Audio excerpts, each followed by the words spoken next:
Today we're visiting with Kay Carmey. She's a longtime member of Hope United Methodist Church. She joined this church on May 6th, 1979. So when we're doing this interview, she has been a member at this church for 39 years. And I'm only 40. Welcome, Kay. Tell me how you first heard about Hope United Methodist Church. Through Sylvia and Harry Postaway. Because Sylvia and I have been friends before we were both ever married. I see. Which is the first friend I had when I came to Denver. And they invited you to come to this church? Because they used to be going to Littleton Methodist Church. That used to be about the only one in this area. There wasn't, and I guess I don't know if there was St. Andrews or not, but anyway, that's, but I knew them before, and I just sort of followed them all the time. And you and your husband Bob joined this church then? Mm-hmm. And did you have kids at that time? Yes, we did. Oh. And tell us about those early years. What was the church like? It was fun. I mean, we met in the fellowship hall, and it just was just real down to earth and in a friendly church. Oh. Felt very welcome. They didn't have any pews. No, just chairs. They'd set up those chairs for whatever they were having in that fellowship hall. There was no kitchen. It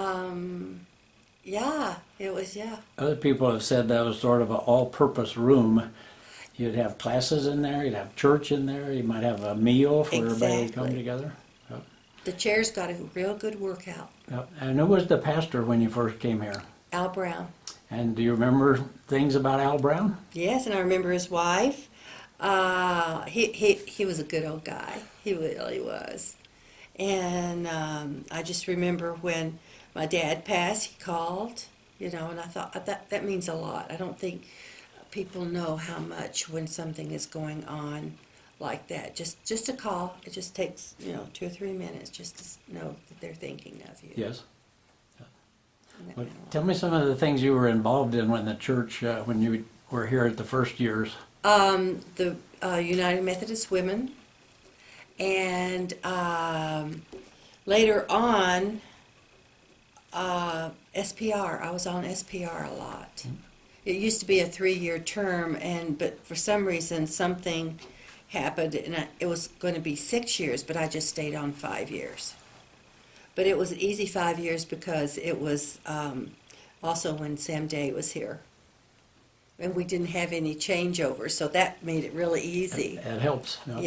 Yes, it does. Well, were you involved when your kids were growing up in the programs of the church? Not very much. I started getting involved in 1994. I started getting involved in some nonprofit organizations. Yes. Yep. And it got really active. Well, you mentioned before we started this interview that your husband Bob had served as a trustee for the church?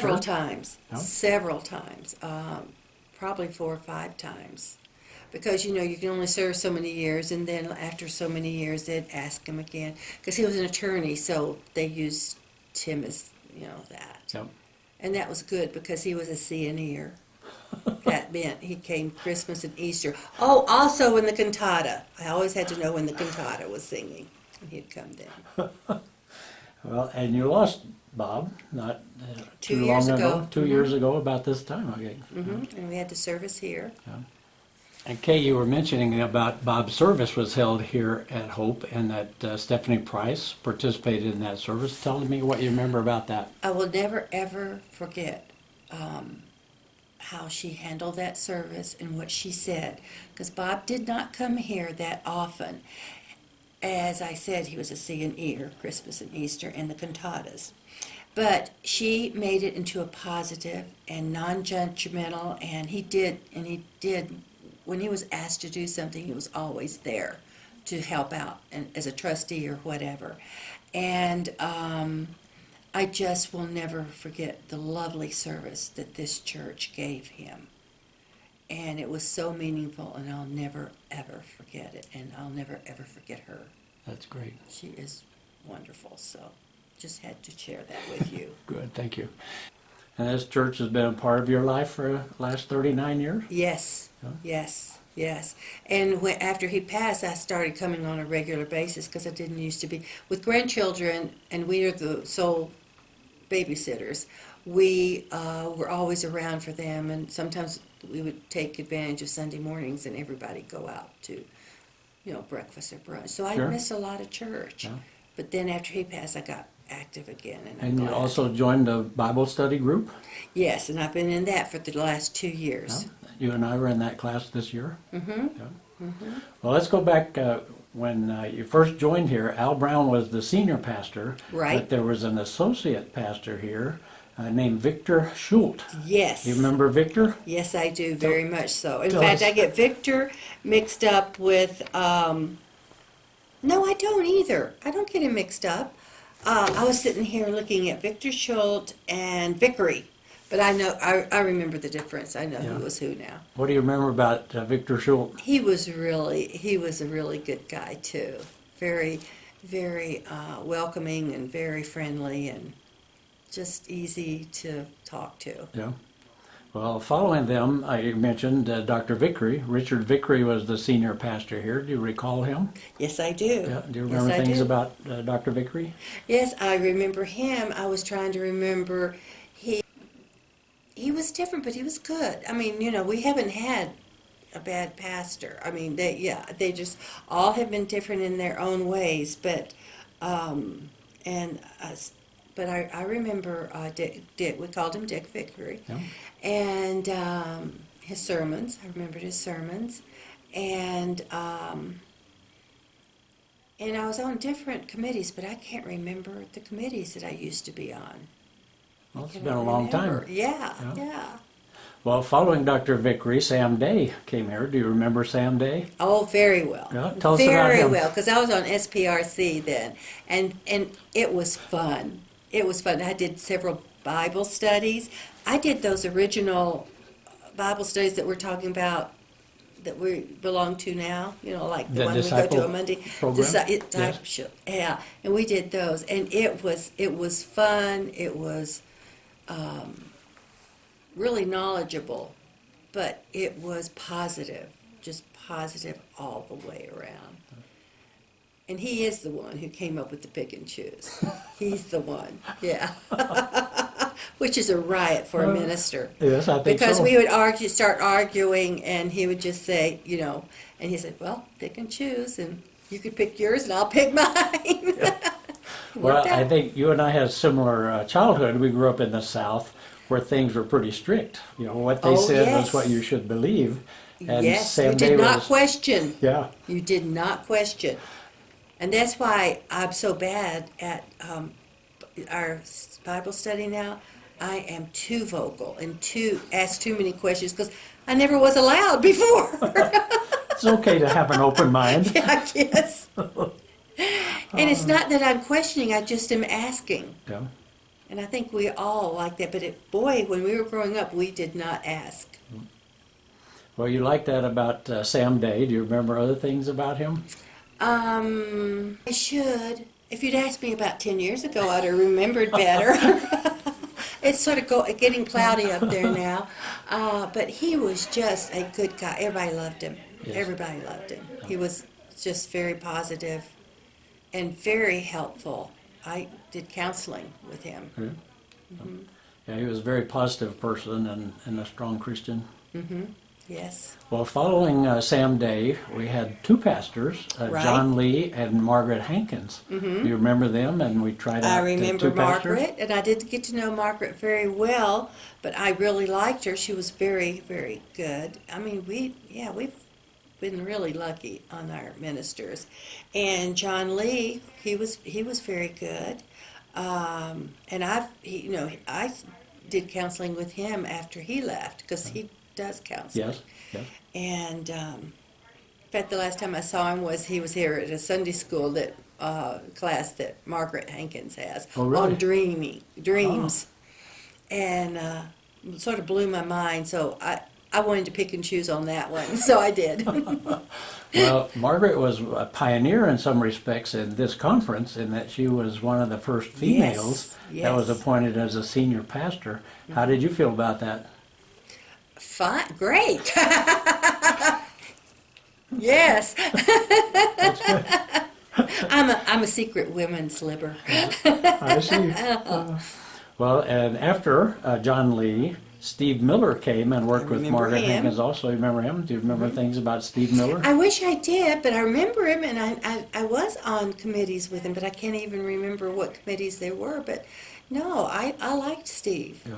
The one I don't remember as much was Steve Warren, and that must have been when, when I was getting active in other things, because that was like, yeah, that's when I started having grandchildren. Yes.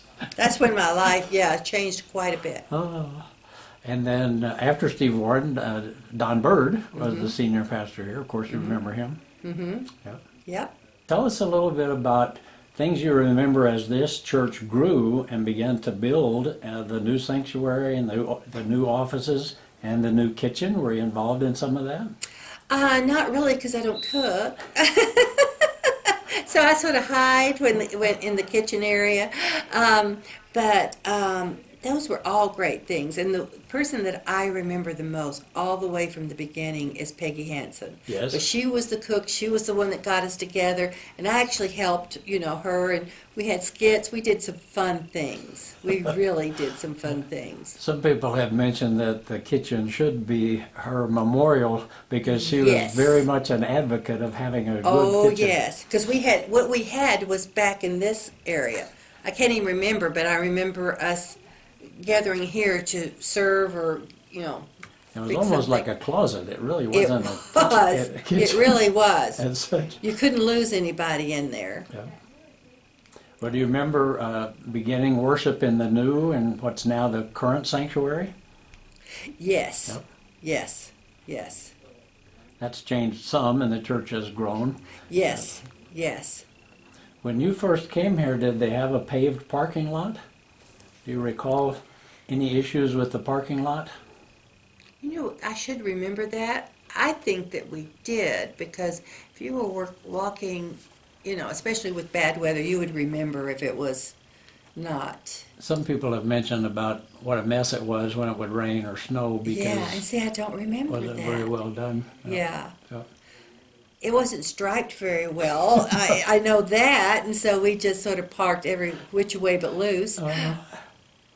well, you've been a member of this church for now 39 years. Can you tell me a little bit about what this church meant to you and your family?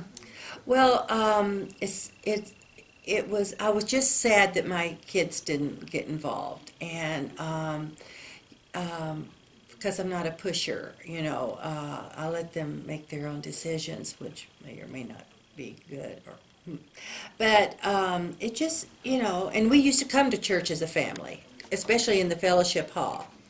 That was when they were smaller, and they'd go downstairs to Sunday school. Yes. And then as they got older, they just, sometimes Bob would come with me. And then there was a time when I was just really coming by myself.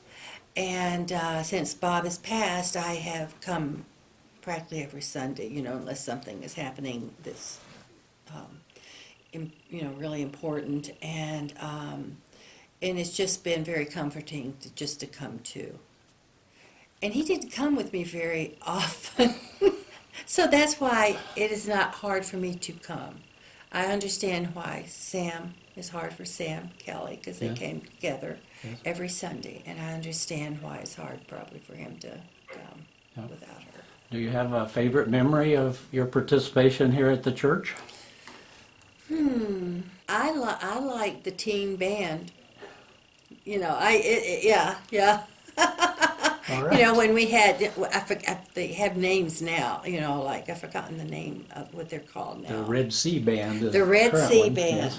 Oh, but it's just uplifting, because they really do sing meaningful songs. Yes. And because some people had a hard time with it. They didn't Yes. think anything that sounded like rock and roll should be here, and I'm going, yes. Yeah, good for you. That's a big change. In the old days, the traditional hymns and church music, the kids don't like as much. They like a little more contemporary, and some of it sounds a little like rock and roll. And yeah, but I agree with you. I think that's good. I missed old hymns, though. Yeah. And that's what's changed over the years, because we're singing hymns that we don't know, which is a good thing, but I just miss when I hear the old ones, yeah. All of a sudden you know all the words. Yes, yes. Well, we've talked about some of the things that you're involved in here at the church in the past. What would you like to see the church do in the next 40 years? I just want them to remain a friendly church, because it's so easy to get into cliques. And that happens everywhere. And it happens here. And it happens everywhere. It just does. I've never been really part of one, so that's why I can come and go and talk to different people. Because I have to admit, there was a time when I was going and I wasn't talking to anybody. I didn't know anybody at the second service, and I'd just come here and leave. But now, since I've been coming every Sunday, I jabber a lot now. Well, you have a lot of friends here at this church. Yes, and that's what you want it to be for everybody. Yes. But it takes effort on both parts. Because you could very easily, run out the door and go to your car and not know anyone. Yes. Well, you talked a little bit about some of the pastors and some of the things you've been involved in. Anything you remember that you'd like to talk to us about? Boy, I'll probably think of a bunch tonight. I can email you. We'll do an addendum to this interview. Yes, but I loved it every time they had something that outdoors, for the kids, like the Easter egg hunt. And I can't remember some of the things they did. And I loved the fact that they had the PDO, is it Mother's Day Out? Like Parents' Day Out? I don't know. It used to be MDO. Yes. And I worked there for a while. But I was so sick all the time with everything that the kids gave me that I worked there 2 weeks and gave my 2 weeks notice, so I was there a month. Uh-oh. And I was with the crawlers.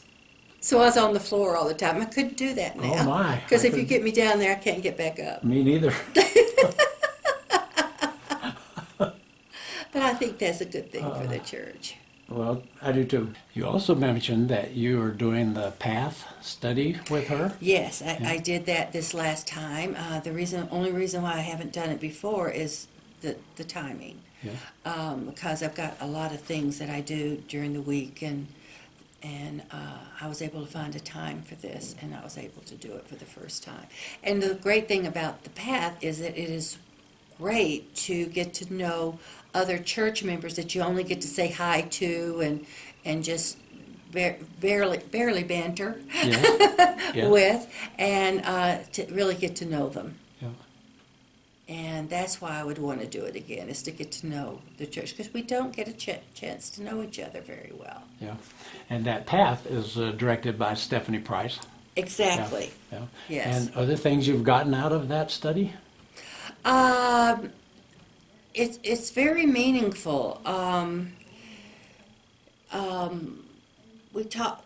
Everybody feels free to express themselves, and she makes it that way. And each week there is a theme, but and we stay with the theme, but we feel free to say what is on our minds and actually relate to each other, and that's very meaningful in a church because, like I said, we don't get too many opportunities to get to know each other. That's life. Yeah.